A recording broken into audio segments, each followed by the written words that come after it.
Aided സ്കൂളുകളിൽ ഭിന്നശേഷി സംവരണത്തിന്റെ പേരിൽ അധ്യാപക നിയമനങ്ങൾ അംഗീകരിക്കാത്ത സർക്കാർ നിലപാടിനെതിരെ Cherpunkal holy cross higher secondary school അധ്യാപകർ പ്രതിഷേധ സമരം നടത്തി. കോടതി വിധി അനുകൂലമായിരുന്നിട്ടും നിയമനങ്ങൾ അംഗീകരിക്കാത്തത് ശരിയായ നടപടിയല്ലെന്ന് ഹെഡ്മാസ്റ്റർ ജോജി അബ്രാഹാം പറഞ്ഞു.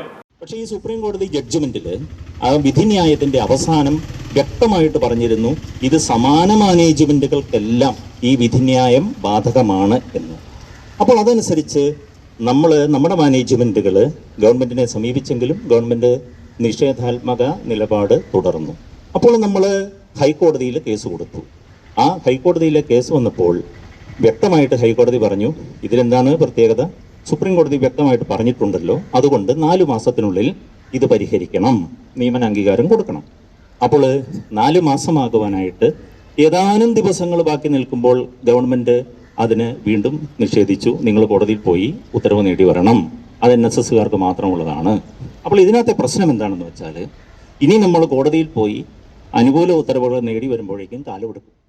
അധ്യാപകർ കറുത്ത ബാഡ്ജ് ധരിച്ച് പ്രതിഷേധ സമരത്തിൽ പങ്കുചേർന്നു.